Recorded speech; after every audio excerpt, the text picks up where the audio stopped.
1번 보겠습니다. 청이 침략하여 병자호란이 벌어졌다. 자, 지금 청나라가 침입을 했대요. 그리고 병자호란이 벌어졌다. 인조가 강화도로 피난 갔다. 라고 되어 있는데, 자, 우리 병자호란 관련해서 지금 요거를 헷갈리게 물어본 거예요. 후금이 침략했었던 정묘호란인가? 아니면 국호를 청으로 바꾸고 나서 침입했었던 병자호란인가, 이런 내용이죠. 자, 당시 정묘호란 때에는요, 왕실이 강화도로 피난 가죠. 이때는 이제 인조 왕이었을 치기다. 그리고 반면에 병자호란 때에는요, 왕실이 강화도로 피난 가려고 했었는데 남한산성에 갇히게 됩니다. 자, 그래서 이런 차이가 있었다라는 내용. 그래서 1번을 보자면, 자, 인조가 강화도로 피난해서 항전했다라고 되어 있는데, 강화도는 정묘호란 시기에 해당하죠. 자, 그래서 강화도가 아니라 뭐로 바꿔야 되냐? 바로 이제 남한산성이다. 이렇게 바꿔야 되겠죠. 강화도는 정묘호란 때입니다. 자, 그래서 1번은 X구나. 2번 보겠습니다. 성리학적 명분론에 입각하였다. 성리학적 명분론이다 라는 것이 반대 개념으로서는요, 실리를 추구한다 라는 광해군 시기 때 중립 외교를 떠올리시면 되겠습니다. 자, 그래서 광해군 시기 때에는요, 바로 이제 중립 외교를, 실리를 추구하는 중립 외교를 북인들이 주도했었죠. 자, 하지만 이에 반발하여 인조 반정이 벌어지게 되죠. 자, 그러면서 이제 서인들이 주도했었던 친명배금 정책이다. 그래서 결국 이런 모습이 나오게 되고, 그리고 이후에 효종 시기 때 북벌운동을 벌이게 되죠. 자, 이 북벌운동 역시 화이론적 명분론에 입각해 있었다. 그리고 숙종 때에도 이런 의식이 이어지게 되는데요. 만동묘와 대보단을 건립해서 명황실의 제사를 지내는 이런 활동을 이어가더라. 자, 그래서 자, 이렇게 나누는 겁니다. 실리인지 아니면은 명분을 추구하는지, 자, 이렇게 구분했습니다. 자, 그러면 2번 보자 이거죠. 성리학적 명분론에 입각하여 효종 때요. 자, 북벌론을 제시하면서 이제 북벌운동이 전개되게 되겠죠. 자, 그리고 숙종 때에는요, 만동묘와 대보단이 건립되었다라고 돼 있으니까 이는 성리학적 명분론에 입각했었던 것이다라고 볼 수가 있겠습니다. 자, 그래서 2번 맞습니다. 3번. 자, 경제편 문제입니다. 조선 초기 답펌손실법의 폐단으로 세종은 농민들의 의견을 물어 공법을 제정하였다. 답펌손실법의 폐단이래요. 그리고 세종 때 지금 공법을 제정하는데 농민들의 의견을 물었다라는 내용이 있어요. 자, 지금 다 조선 초기인데 경제편 주제에서, 자, 조선 초기에 과전법이 시행되면서 수취제도에서 이제 이 원칙을 정하게 되죠. 자, 30도를 수취하는 건데, 근데 답펌손실법으로 이 흉년이 들었을 때 농민들에게 그 손실을 보상해 주고자 하는 이런 제도를 시행했으나 여러 가지 이제 폐단이 벌어졌단 말이지. 그래서 세종 때 공법을 시행하면서 전분 6등법, 연분 9등법을 제정하게 되죠. 이게 이제 공법의 내용이다라고 볼 수 있습니다. 자, 그래서 여러분들이 알고 있는 이런 내용들이고요. 농민에게 사전에 설문조사도 시행하게 된다라는 것이 이제 세종 때 공법이다. 예. 자, 그러면 3번에 틀린 데가 있나요? 없습니다. 그래서 3번은 맞아요. 자, 바로 이게 토지세를 개편했었던 바로 뭐냐? 전세제도에 해당하는 내용이다. 자, 라는 것까지 보셔야 되겠습니다. 4번에 세종 때 제정된 전분 6등법. 자, 전분 6등법을 얘기하고 있습니다. 전분 6등법은 이건 뭐였죠? 토지 비옥도에 따라서, 자, 6등급으로 토지를 나눈 겁니다. 그런데 이거에 따라서 어떻게 해요? 1결의 면적을 달리 적용하는 거죠. 1결의 면적을 달리 적용한다. 자, 그래서 전분 6등법 같은 경우에는 토지 비옥도에 따라서 1결의 면적을 달리 적용하는 거고요. 연분 9등법은 내용이 뭐예요? 여기서 1결이 정해졌다라고 한다면, 예, 1결당 풍흉에 따라서 징수하는 액수, 조세율에 차등을 두고자 하는 이런 거죠. 그치? 이게 이제 연분구등법의 내용이었었다라고 볼 수가 있겠다. 자, 그러면 개념을 알고 있느냐라는 거예요. 4번에. 전분의 등급이 높을수록 1결당 조세액을 더 많이 부담하였다. 전분 6등법의 내용은 이게 아니고요. 자, 전분의 등급이 높을수록 1결에 몰려 1결에 자, 1결의 면적을 달리 적용하는 거예요.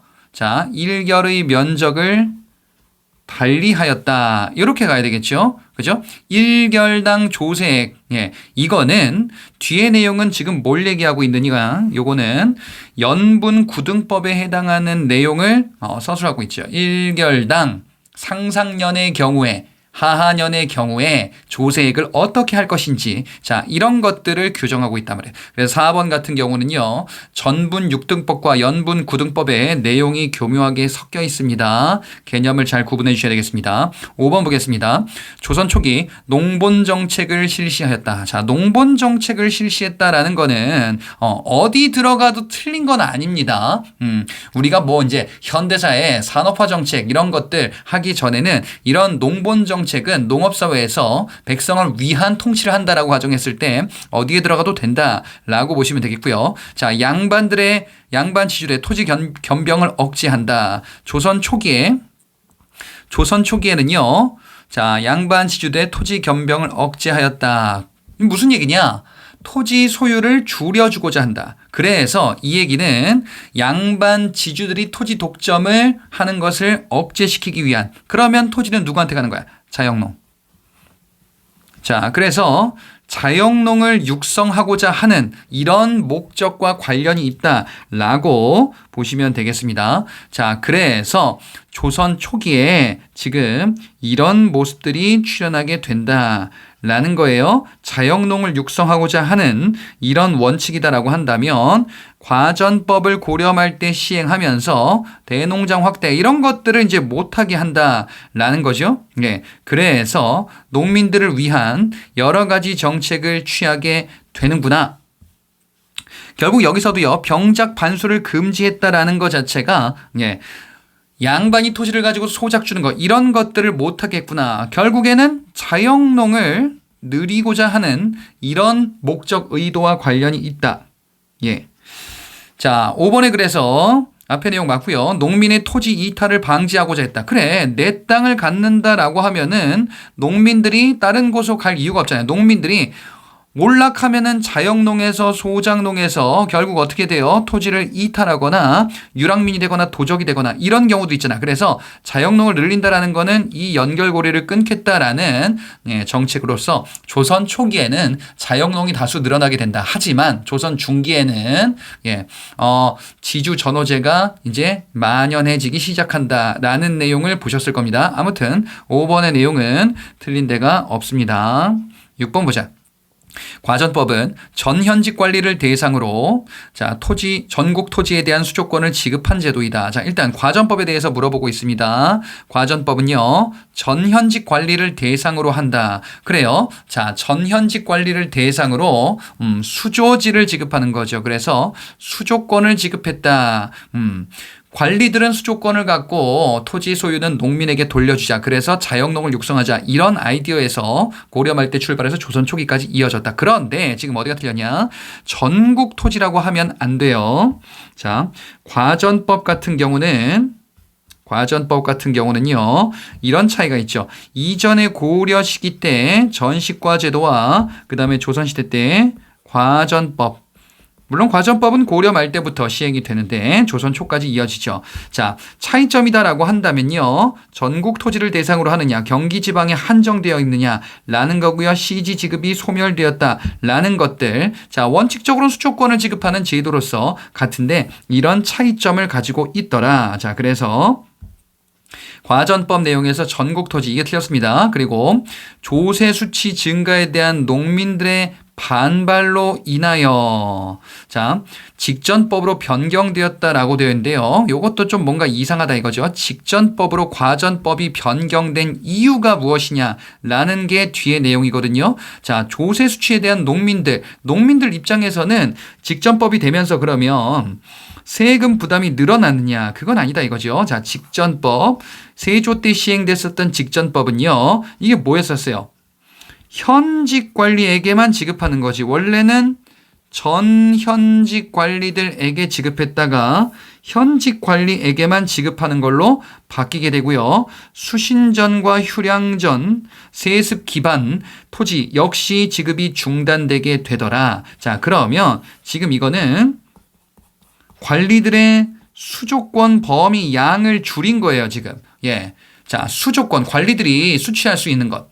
그러면 농민들은 어떠냐? 농민들은 세금을 내는 걸 국가한테 내느냐? 아니면은 관리들의 수조권이 소멸됐다라고 하면은 관리에게 내던 것을 국가에게 내느냐? 이 차이가 되는 거죠. 자, 그래서 지금 원인 분석이 잘못됐습니다. 어찌됐건 6번은 잘못됐는데 뒤에도 잘못됐구나. 조세 수치 증가, 농민들에 대한 반발, 이게 아니고요. 어떻게 된 거야? 전 현직에서 현직으로 바뀌었죠. 왜? 토지가 부족해져서 관리되게 수조지로 지급할 토지가 부족해졌기 때문에 지금 이런 지급할 토지가 부족해졌다. 그래서 세조 때 직전법이 시행되었다라고 보시면 되겠습니다.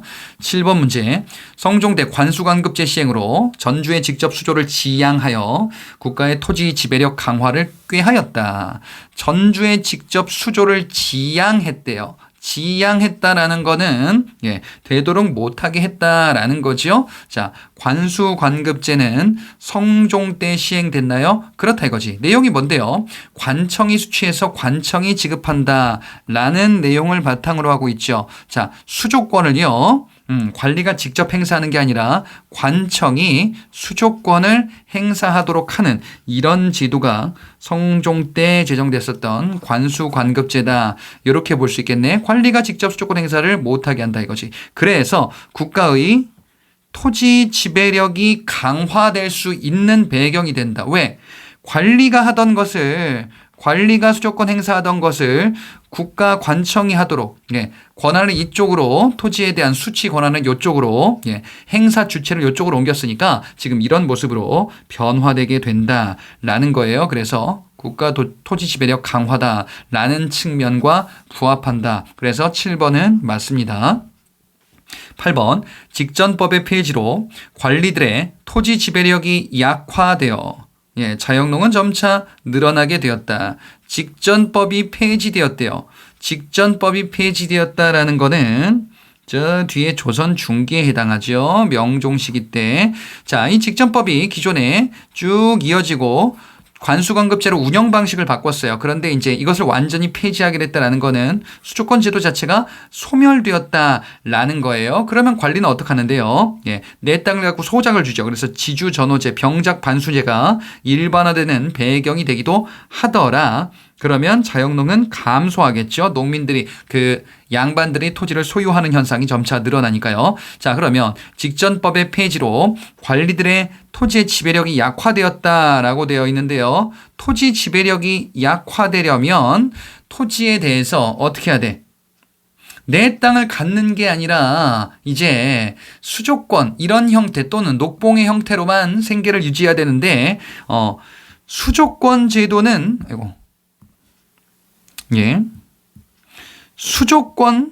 관리들의 수조권은 소멸되었으나 이제 소유권은 증가하잖아요. 그죠? 자, 그래서 토지 지배력은 약화되었다라고 하면은 요 뒤에 걸 설명하지 못하죠. 그렇기 때문에 어떻게 해요? 자영농이 점차 늘어나게 되었다라고 되어 있는데요. 자영농은 감소하잖아요. 이것을 알려주는 게 바로 지주 전호제 그리고 병작 반수제가 일반화되었다라는 게 자영농 늘어난 것과 상충된다라는 거죠. 그래서 8번은 X가 되겠습니다. 9번 문제. 각 군현별로 현물을 거두어들인 곡물은 자 현물을 거둬들였대요. 뭘요? 곡물. 공납 얘기하는 거죠. 자, 이 공납제도는 현물 즉 특산물을 거두는 제도입니다. 특산물을 거두는 이런 제도인데요. 자, 이 공납제도는 16세기 조선 중기에 접어들면서 방납의 폐단으로 큰 문제로 대두하게 되고요. 가장 큰 농민 부담으로 작용하기도 할 겁니다. 자, 그래서 바로 이가 수미법 시행을 주장하기도 했었죠. 자, 이런 문제를 가지고 있었던 게 바로 공납제도다. 그래서 9번은 3세 중에 가장 부담이 큰 것으로 인식되었다. 그래요. 조선 전기, 조선 중기까지 포함한다면 방납의 폐단이 있다라는 거예요. 그래서 요거를 떠올리셔야 되겠다. 방납의 폐단이 가장 큰 수치 부담의 문제점이었습니다. 당시 조선 중기에. 자, 그래서 9번은 맞습니다. 10번 문제. 조선 전기에 조보리콩의 2년 3작이 널리 시행되었다. 자, 지금 우리가 보고 있는 게 이제 조선 전기에 해당하는데 조보리콩의 2년 3작 이거 세 글자로 바꾸면 뭐냐? 윤작법이 되겠죠. 자, 윤작법은 고려시대 때 들어와서 조선 전기에 널리 확산되는 농법이 되겠습니다. 자, 조선 시대 때 널리 확산된 게 윤작법이에요. 농법 관련해서 우리가 봤었던 것 중에 자, 이런 게 있었네요. 윤작법이 일반화되었다. 그러니까 널리 확산되었다라는 거죠. 자, 고려시대 때 들어왔었던 건데 이렇게 됐네요. 시비법도 마찬가지였었죠. 자, 지금 이 세 가지가 고려시대 때 나오는데 시비법도 발달하겠으나 이양법은 남부지방에 제한적으로만 이거는 전국적으로 널리 시행되지는 못한다라는 것을 조심하시라 라고 말씀드렸습니다. 그래서 10번에 윤작법은 널리 시행되었고요. 그리고 뒤에 남부지방 일부에서는 처음으로 모내기법이 실시되었다. 자, 모내기법이 남부 일부 지방에 실시되는 거는 맞죠. 왜냐하면 고려시대에 말에 들어왔으니까. 그런데 모내기법이 처음으로라고 되어 있으니까 틀렸네요. 처음으로 시행된다라는 거는요. 요거는 언제 해당하냐? 고려 말에 해당한다. 그래서 조선 전기에는요, 남부 일부 지방에서 모내기법이 실시되었다. 그냥 이 정도로 서술하셔야 되겠죠. 10번은 X, 11번 사회편 문제입니다.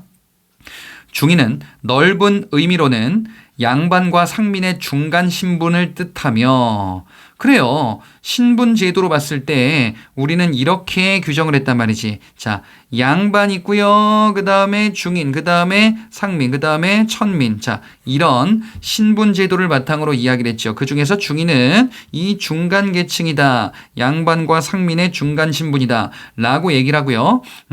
반면에 좁은 의미로는 기술관만을 의미한다. 중인의 원래 의미가 이거다라는 거거든요. 자, 그러면 신분제도 개념을 알고 있느냐라는 거예요. 자, 조선의 신분제도는 법적으로는 양천제죠. 하지만 실제로는요, 반상제로 운영이 됐었습니다. 그래서 양반, 그 다음에 중인, 그 다음에 상민, 그 다음에 천민. 자, 이렇게 운영이 됐었어요.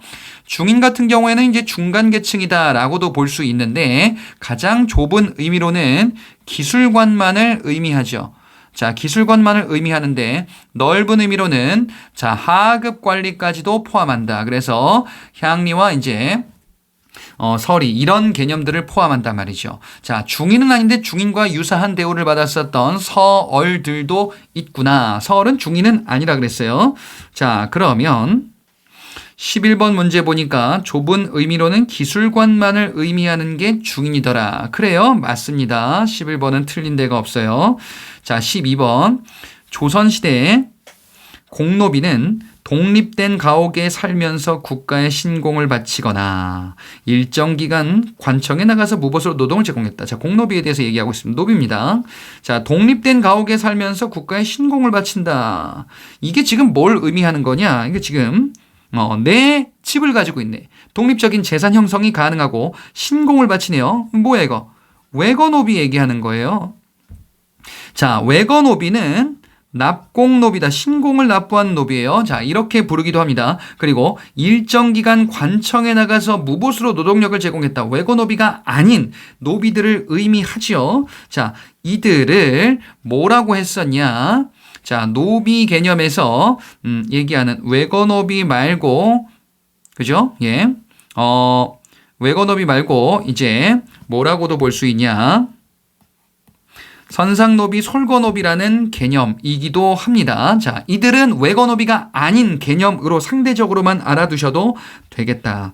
자, 그래서 12번은 외거노비와 그렇지 않은 노비 이렇게 각각 있었다라는 거예요. 공노비든 사노비든 각각 있었죠. 그래서 12번은 틀린 데가 없구나. 맞습니다. 자, 13번. 조선시대 물가조절기구인 의창이 운영되었으며 의창에 대해서 물어보고 있는데요. 자, 의창이 물가조절기구인가요? 자, 물가는 항상 평평하게 안정적으로. 그래서 뭐예요? 항상 평평하게 상평창을 의미하죠. 물가조절기구는 상평창이고요. 의창 같은 경우에는 곡식을 빌려주고 또는 주는 흉년시, 농민들을 구제하기 위한 이런 제도적 기반이었었단 말이죠. 자, 조선시대 때 의창이 바로 이제 이런 기능이고요. 곡식을 이제 빌려주기도 하는 이런 제도죠. 상평창, 물가조절기구, 본래 물가조절기구인데, 예, 이것이 이제 빌려주는 기구로 변질되기도 하더라. 자, 이것이 바로 이제 환곡제도였었고, 의료로서는요, 해민국, 동서대비원 또는 동서활인서, 재생원, 이런 기구들, 자, 주제만 알아두셔도 됩니다. 자, 그러면 뒤에 내용을 보니까, 동서대비원 수도민을 구휼하는 의료기관이다. 의료기관이구나. 됐어요. 그러면 맞구나. 그럼 앞에가 틀렸구나. 13번은 X입니다. 자, 14번 서원은 자, 향촌사림을 결집시키며, 자, 서원이 뭐였죠? 교육기구예요. 사림들이 만든 사립교육기관의 성격을 띠고 있고요. 향촌, 지방향촌에다가 일을 만들기도 하지요. 그죠? 자, 향촌 사림들이 만들었기 때문에 관학교육이다? 예. 서원은 사학이잖아요. 사학. 사립교육기관이란 말이지. 관학교육기관이다라고 하는 거는요. 이런 게 있다 이거지. 뭐가 있어요? 사부학당, 수도에. 그 다음에 지방의 향교. 그리고 수도에 있었던 또 성균관. 이런 게 관학이란 말이지. 그리고 뒤에 보니까 사장학을 연구 발전시켰다라고 되어 있는데요. 자, 사장학이 아니고 경학으로 바꿔주셔야 돼요. 이거 지금 무슨 얘기냐면은 훈구살인 비교해서 우리가 봤었던 내용이거든요. 자, 여기 보시면 훈구인지 사림인지, 사림들이 만든 게 뭐였어요? 서원이었잖아요. 그래서 사장인지 경학인지, 이들 관학이란 말이지, 이쪽은 사학이란 말이에요. 그래서, 예, 지금 보기에서 뭐라고 되어 있느냐? 관학, 사장, 이렇게 되어 있잖아. 그러면 이게 안 맞는다 이거예요. 예, 사림 쪽으로 가주셔야 되겠다. 자, 그래서 지금, 서원과 관련한 내용을 쭉 이야기를 하고 있는데 이게 바로 이제 향촌사족 또는 이 사림들의 기반이다라고 우리가 파악해 볼 수가 있겠고 훈구사림 비교와 관련한 내용으로 구분할 수도 있겠다. 자, 그래서 14번은 잘못됐습니다. 다음 문제 뒷장으로 넘어가 보겠습니다. 자, 보니까 지금 15번 서원은 마찬가지로 지금 서원에 대해서 이야기를 하고 있습니다. 자, 명종 때 주세붕이 이황을 기리기 위해서 세운 백운동 서원이 시초이다. 자, 일단 최초의 서원은 백운동 서원인 건 맞아요. 그리고 주세붕이 세운 것도 맞긴 합니다. 세부적인 내용을 좀 봐주셔야 되겠는데 최초의 서원은요. 자, 주세붕이 세운 백운동 서원이 시초예요. 근데 이거 뭐냐면요. 일단 시기는 중종 때고요. 안향을 모시기 위해서 세웠었던 건데 가만히 있자. 이황이 어딨더라? 이것을 이황이 건의하게 됩니다. 명종시기 때. 그래서 소수서원으로 개칭되죠. 최초의 사익서원이었었다. 자, 요 개념들을 좀 섞어놨습니다. 그래서 옳게 바꾼다라고 하면은 중종 때 주세붕이 안향을 기리기 위해서 세운 서원이 백운동 서원이었었고요. 자, 소수 서원으로 개칭됐는데 개칭되는 시기가 바로 이제 명종시기다. 그리고 이황의 건의에 의해서 이렇게 사액되게 되는구나. 자, 그러면 15번은 개념이 섞여져 있습니다. 16번 보겠습니다. 향약은 이황이 최초로 도입하였으나, 자, 이번에는 향약에 대해서 이야기를 하고 있고요. 또 이황이 나왔습니다. 최초의 도입이 누구인가? 향약을 최초의 도입. 향약은 향촌사회의 규약을 의미하죠. 자, 이게 향약인데요. 최초의 향약은 조광조가 여시향약을 들여오고자 했었던 요 시도가 최초였었죠. 하지만 실패로 끝나고 이황과 이에 의해서 이후에 보급된다. 유교윤리를 보급하기 위한 목적을 가지고 있었죠. 자, 그리고 간부로서는 약정. 자, 이런 향약이 설명하는 키워드들 한번 눈으로 확인해보고 넘어가시기 바랍니다. 그래서 16번에 지금 개념이 잘못됐는데 이황이 아니고 조광조입니다. 조광조가 최초로 도입을 시도했습니다. 그리고 확산되는 건요. 이황에 의해서 이황의 예안향약, 이황의 예안향약, 그 다음에 이의 서원향약, 해주향약, 자, 이런 것들에 의해서 널리 확산되게 되는구나. 그렇죠? 예, 그 얘기가 이제 여기 있단 말이지. 예, 이렇게 보급된다. 자, 그래서 최초는 조광조였구나. 16번 틀렸습니다. 17번. 조선시대 사람들이 유교사상에 기초하여 보급한 지방자치규약이다. 유교사상, 그 다음에 지방자치규약이다 라고 하는 거. 지금 뭘 설명하고 있습니까? 향약을 설명하고 있죠. 마찬가지로. 자, 이 향약은 농민을 교화하고 향촌 사회 질서를 유지하는 역할을 했다. 규약이 이런 거다 이거죠. 자, 그래서 향약의 기능이다 라고 한다면 향촌의 질서를 유지하면서 유교윤리를 보급하는 농민들을 교화시키면서, 예, 그리고 이 질서를 주도하겠다라고 하는 향촌 사족들이 만든 기반이다라고 볼 수가 있겠네요. 그래서 17번은 틀린 데가 없군요. 자, 18번. 조선 초 세종이 편찬을 명한 기전체 역사서인 고려사 조선 초기의 역사서이고요. 세종 시기 때 편찬을 명했고요. 기전체 역사서. 자, 다 맞는지 확인해 보자. 자, 조선 초기의 역사서 문화편 주제에서 일단 조선 초기다라고 한다면, 자, 관학파들이 문화를 주도하던 15세기 조선 초기다라고 볼 수가 있겠죠. 자, 이 훈구파들의 성향이다라고 볼 수 있겠고, 그 다음에 역사서로서는요, 고려사가 있습니다. 여기가 아니네. 잘못 썼습니다. 자, 고려사가 있어요. 자, 이 고려사는요, 세종이 편찬을 명하고 문종 때 완성되고요. 기전체 역사서로서, 자, 새 왕조, 조선 왕조의 정통성을 확립하자. 그리고 조선 초기에 자주적인 역사 인식이 반영되기도 한 대표적인 역사서입니다. 편년체는 고려사 조료고요. 자, 기전체는 고려사다. 그래서 18번은 자, 지금 보니까 뒤에도 조선 건국의 정통성을 확립하기 위한 자주적인 목적에서 편찬이 되었다. 조선 초기의 문화 경향이다 라고 볼 수가 있겠죠. 자, 18번은 틀린 데가 없습니다. 19번. 조선 왕조 실록은 사관이, 자, 국왕 앞에서 기록한 시정기라고 되어 있어요. 자, 일단 조선 왕조 실록이라는 이 포인트가 있네요. 조선 왕조 실록은 조선시대 때 왕이 죽으면 편찬을 하는 건데요. 자, 요거 얘기하는 거죠. 조선 왕조 실록이다. 자, 이 조선 왕조 실록, 실록 편찬의 기반이 되는 것이 사관이 작성하는 이게 뭐야? 사초죠? 사초. 그 다음에 관청에 시정기 문서가 있었다. 자, 사관의 사초가 기본 자료, 시정기와 함께. 그래서 이렇게 편찬하는 역사서이고요. 그리고 이후에 이제 사고에 보관하게 되죠. 전주사고를 제기하고 외란으로 이제 소실돼서 이후에 사고를 개편하기도 하더라. 자, 이게 지금 조선 왕조실록과 관련한 문제 포인트 중에 하나였었습니다. 자, 그러면 지금 19번의 내용에 어디가 잘못됐어요? 사관이 국왕 앞에서 기록한 시정기가 아니고요. 사초입니다. 그 다음에 각 관청의 문서를 모아 만든 게 뭐다? 시정기예요. 두 가지가 바뀌었구나. 편년체는 맞느냐? 편년체는 맞습니다. 조선왕조실록은 편년체 형식이다. 그래서 19번은 맞습니다.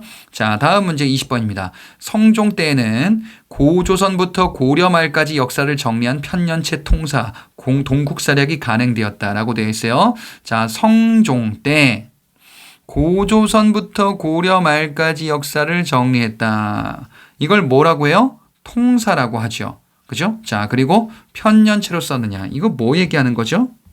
동국사략이 아니고 지금 여기 나오는 동국통감. 자, 편년체 통사이고요. 성종 때 만든 역사서입니다. 이 시기는요. 성종 때이고요. 성종의 업적으로 또한 알아두셔야 되겠습니다. 예. 자, 통사이기 때문에 편년체 통사이기 때문에 고조선부터 고려까지 쭉 있고요. 단군의 건국 사실에 대해서도 담겨 있습니다. 자, 그래서 지금 20번에 보니까요. 동국사략이라고 되어 있는데 동국사략이 아니고 동국통감. 자, 요렇게 바꿔주셔야 되겠습니다. 20번은 X. 자, 21번. 조선시대 향교는 규모와 지역에 따라서 중앙에서 교수 훈도가 파견된 초등교육을 담당하는 사립교육기관이다. 이게 뭔 소리냐 이거지. 자, 향교에 대해서 물어보고 있는데 중앙에서 교수 훈도를 파견한다. 그래서 지금 이 향교는 지방의 교육기관이다라는 거예요. 근데 중앙에서 파견하네. 예, 정부 교육기관이네요. 향교는 지방에 설치한 관학입니다. 유학을 가르치는 관학 교육기관이에요. 자, 지금이 보니까 유학 교육기관으로서 여러 가지가 있는데 국립대학 최고 국립대학은 성균관이고요. 자, 중앙과 지방의 중등교육기관이 각각인데 중앙의 사부학당, 그다음에 지방의 향교 요렇게 있죠. 지방의 중등교육기관으로서는요. 바로 이제 서원이 있네요. 자, 그리고 초등으로서는 서당이 있죠. 자, 그러면 일단 21번에 사립교육기관 틀렸어요. 관학교육기관이에요. 그리고 초등교육도 틀렸지. 예, 향교는 초등교육기관이 아니고요. 중등교육기관입니다. 초등교육기관은 서당이에요. 자, 21번 따라서 X. 22번 16세기 중반부터 성리학 연구가 심화되면서 자 16세기 나왔다. 그러면 지금 뭘 얘기하는 거냐? 조선 중기를 얘기하는 거예요. 자 바로 사림의 시대다라고 규정을 지으면 되겠죠. 성리학 연구 그래 16세기 때에는 사림들이 성리학을 연구하는 이런 모습을 보이고 있고요. 자 학설과 지역에 따라서 서원을 중심으로 학파가 형성되기 시작하였다. 그렇다 이거지. 16세기 조선 중기에 바로 지금 성리학이 융성하는 모습을 보이게 되겠고 그 다음에 뭐 지역에 따라서 이건 무슨 얘기입니까? 지역에 따라서 예컨대 이황 같은 경우에는 영남학파인지 이 같은 경우에는 기호학파인지 이게 지역을 의미하잖아요. 그래서 지금 16세기 사림들에 의해서 성리학의 심화된 연구가 이어지고 있더라. 조선 중기구나 라는 내용을 설명을 하고 있습니다. 자, 그래서 22번은 틀린 데가 없습니다. 자, 23번 이황은 성리학을 집대성하여 그 학설이 임진왜란 이후 일본에 크게 알려졌다. 동방의 쥐락 올렸대요. 자, 이황에 대해서 물어보고 있구나. 학설이 임진왜란 이후에 일본에 크게 알려졌다. 이렇게 되어 있는데 이황의 사상이 어떤 영향을 끼쳤는가라는 거죠. 자, 이황의 사상은 일본 성리학에 영향을 주죠. 무엇을 강조합니까? 이황은 주리론.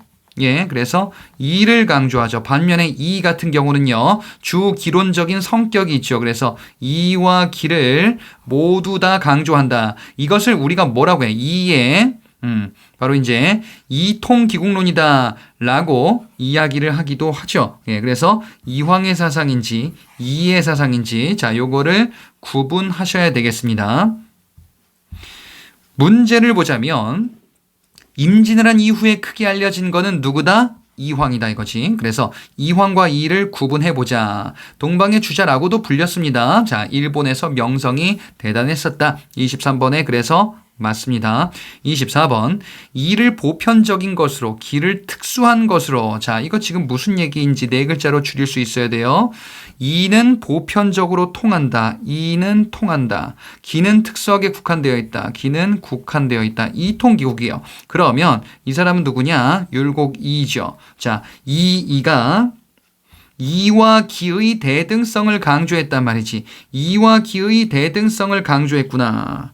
그렇죠? 예. 자, 그래서 이는 기의 중요성을 상대적으로 강조하니까 현실 개혁 이런 것들에 관심이 많았고 이 개혁안을 제시하기도 하죠. 자, 뒤에 보니까요. 주리론적 입장이다 라고 되어 있는데요. 자, 이는 주기론적 입장이죠. 주리론적 입장이다라는 것은 이황이죠. 관념적이고 이상적인 것 역시 이황에 해당하는 내용이에요. 이는 현실적이고 경험적이다라고 하면 돼요. 자, 그래서 관념에 좀 더 집중하는 게 이의 측면, 그 다음에 현실 기의 문제 측면에 조금 더 집중하는 게 자, 바로 이의 현실적이고 경험적인 이런 견해다라고 살펴볼 수가 있겠네요.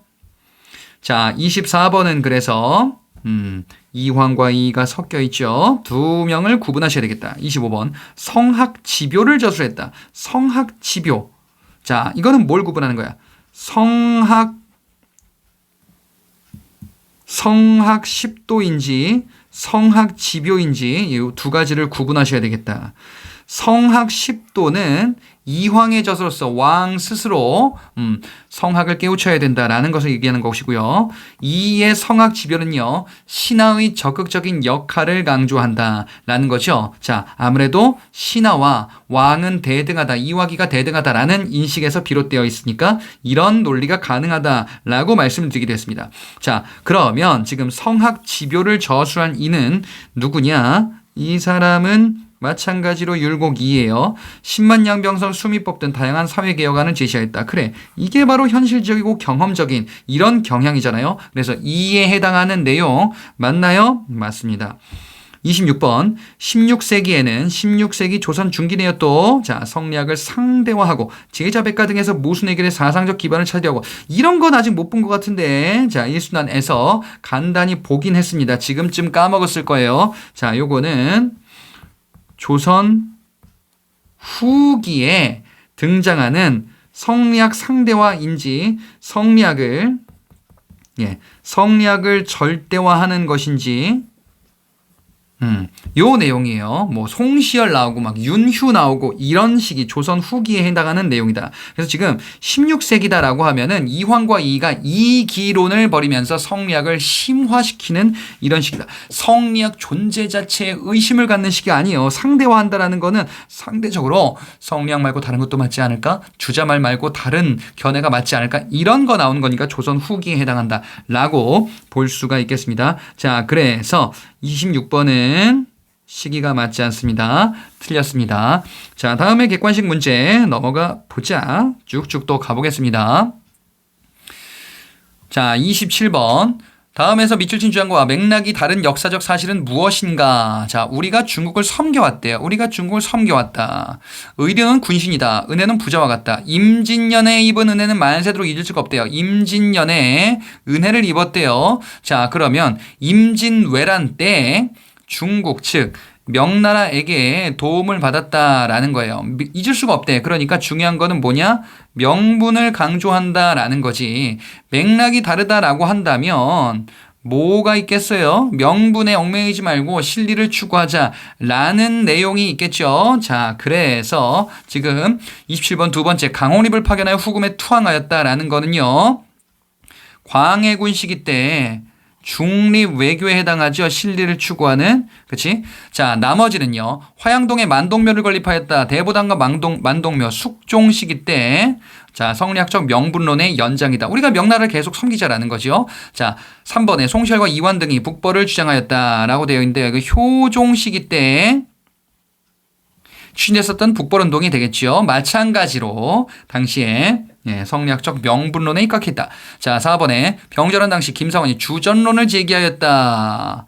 청에 굴복할 수 없다. 우리는 명나라 편이기 때문에. 자, 그래서 요거는 인조 시기 때 병자호란 벌어지고요. 주전론과 주화론이 있었어요.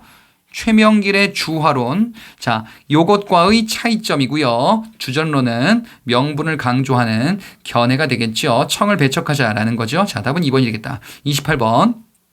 다음 제도에 대한 설명으로 옳지 않은 것을 골라보자. 자, 매년 보름 수령이 농사 형편을 살펴서 등급을 정한대요. 어떤 등급을 정하는가 봤더니 상상년, 상하년, 중상년 이런 것들 뭐 하하년까지 있네. 그러면 이게 지금 뭐예요? 세종 때 제정된 공법이고요. 지금 여기서 구체적으로 나온 거는 연분구등법에 해당하는 내용이 나오게 되죠. 자, 1번 보겠습니다. 토지는 비옥한 정도에 따라서 6등급으로 나누었다. 그래요. 공법을 봤을 때 토지 비옥한 정도에 따라서 6등급으로 나누고 1결의 면적을 달리했다라는 거예요. 그래서 틀린 데가 없습니다. 2번. 그 해의 풍흉 정도에 따라 납부하는 조세의 양이 달라졌다. 그래요. 전분 6등법과 연분 9등법 중에서 연분 9등법에 해당되는 내용이 2번에 나와 있다라는 거죠. 상상년부터 하하년까지 차등 징수하게 된다라는 거지. 자, 그래서 2번도 맞다. 3번에 이는 소작농민의 소작료 부담을 줄이려는 취지에서 실시되었다라고 되어 있는데요. 자, 소작농민의 소작료 부담을 줄인다라는 게 아니죠. 왜? 이거는 지금 뭐예요? 전세잖아요. 토지를 가지고 있는 토지 소유자가 되는 거죠. 농민이 토지를 소유를 하고 있다. 그래서 토지세로 걷는 거지. 이거는 지금 소작료 얘기가 아니란 말이에요. 그래서 틀렸단 말이야. 그죠? 예. 세종 때 공법은 토지를 가지고 있는 사람이 얼마의 조세를 낼 것이냐라는 문제란 말이죠. 소작료는 뭔데요? 토지를 가지고 있지 않은 사람이 지주한 토지를 빌려서 그 사용료를 내는 그 문제란 말이죠. 자, 그래서 3번은 답이 될 수 없겠다. 4번에 토지 비옥도에 따라서 길이가 다른 자를 사용한다라는 내용이 나오는데요. 자, 요거는 지금 어디 있는 내용이냐면요. 경제편 주제에서 여기 있다. 길이가 다른 자, 이질적이다. 수등 이척법을 얘기하는 거예요. 그래서 1결의 면적을 달리 적용했다라는 내용이에요. 자, 1결의 면적을 달리 적용한 수등 이척법 얘기하는 거다. 자, 그래서 4번 공법에서 마찬가지로 해당되는 내용입니다. 3번이 틀렸죠. 29번 향촌사의 어떤 조직과 운영에 대한 것이다. 옳은 것을 골라보자. 자, 가입한다라는 내용이 있습니다. 규약문이라는 단서가 있고요. 그리고 쭉 보니까 약정에게 바친다라는 게 있습니다. 자, 이거는 규약을 가입할 것이냐. 그래서 같이 지키자. 약정이라는 간부직책. 무슨 내용이겠냐. 바로 유교윤리질서. 이것을 확산시키자라는 거죠. 자, 바로 향촌사림들이 제정했었던 향약을 얘기하는 겁니다. 자, 옳은 것을 골라볼게요. 1번 성현에 제사를 지내는 사당과 동제서재가 설치되었다. 자, 동제서재가 설치되고요. 성현에 제사를 지낸대. 그러면 이건 뭐냐? 교육기관 얘기하는 거예요. 교육기관인데 그중에서도 관학교육기관인 향교, 성균관 이런 것에 해당되는 내용이 되겠습니다. 그래서 이 내용 간단히만 확인해 보자면 요건데 관학교육기관에서 성현에게 제사를 지낸다. 선현은 성현이다 라고도 관학에서는 부르기도 하죠. 자, 그리고 이제 뭐냐, 교육을 담당한다 라고도 볼 수 있어요. 자, 그래서 지금 향약과 같은 이런 자치규약 얘기하는 게 아니라 교육기관, 유교 교육기관을 얘기하는 것이다.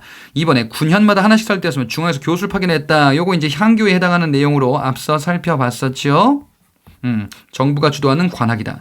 3번에 불교 신앙 조직이자 동계 조직으로 어려울 때 서로 돕는 역할을 했다. 불교 신앙 조직으로서 서로 돕는데요. 이거 자치 조직으로서 농민들이 만들었었던 이거는 뭡니까? 향도라고 여러분들이 보셨잖아요. 향도라고 저 앞에서 여기는 지금 없는데 쭉 이어지는 내용에 조금만 더 가보자. 고려시대 때 우리가 언급을 했었거든요. 자, 향도. 여기 있죠? 원래 불교 신앙 조직으로서 노동 조직으로 발전하게 되는 농민들의 자치 조직이요. 자, 향도에 대해서 서술하고 있다. 4번은요. 풍속교와 향촌사회를 질서를 유지한다. 자, 유교 질서를 담당하는 거죠. 그렇지? 향촌자치. 살인들의 자치 기반이다. 그래서 답은 4번이 되겠습니다. 다음 문제, 두 문제가 우리를 기다리고 있습니다. 30번 문제. 자, 다음에 설명하는 조선의 교육기관은 무엇이냐. 우리나라 선현들을 모신대요. 그리고 뭐 대성전, 명륜당 이런 것들이 있는데요. 자, 이런 것들은 주로 관학교육기관에서 출연하는 단어들인데요. 구체적으로는요. 자, 교수나 훈도를 파견하기도 하였다. 국가에서요. 어디다가 지방에다가 파견했다. 이런 맥락으로 보시면 되겠죠. 자, 그래서 지금 이게 뭐냐면은 저 뒤에 다시 넘어가 보자. 그러면 여기에 좀 아까 봤었던 내용이 딱 있죠. 대성전 명륜당. 그 다음에 중앙에서 파견하기도 했었다. 교수와 훈도를 파견하기도 했다. 그럼 뭐야? 향교가 되겠죠. 자, 향교 답은 1번입니다. 31번 가나 인물에 대한 설명으로 옳은 것을 골라보자. 가를 보니까요. 자, 주자이론의 조선의 현실을 반영했대. 나름의 체계를 세우고자 하였다. 그래요. 이게 무엇인가 보니까 두 번째 줄부터 단서가 본격적으로 나옵니다. 이게 심성을 중시하고요. 뭐 관념적이다라고 이해를 해주시면 되겠습니다. 근본적이고 이상주의적이다. 이런 성격. 그 다음에 성학십도가 있다. 지금 누구를 얘기하고 있습니까? 가는 퇴계 이황을 얘기하고 있죠. 자, 나는요, 현실적이고 개혁적인 성격을 가지고 있다. 성학지묘. 신하의 적극적인 역할이다. 이통기구를 주장했었던 율곡 이에 해당하는 견해다라고 볼 수 있죠. 그래서 현실 개혁 정책에 영향을 끼치기도 했다라는 겁니다. 자, 1번 가의 사상 이황이에요. 일본 성리학 발전에 영향을 끼쳤다. 이황의 사상이 일본 성리학 발전에 영향을 끼쳤다라는 것을 OX에서 확인해 보기도 했었죠. 자, 2번에 가는 도학의 인문서인 경목요결을 저술하였다. 경목요결. 성학십도 성학쥐요 말고 우리가 또 알아야 되는 저서들이 있으니 이황의 주자서 저료, 그 다음에 이의 만원봉사 동호문답 경목요결 이의 저서입니다.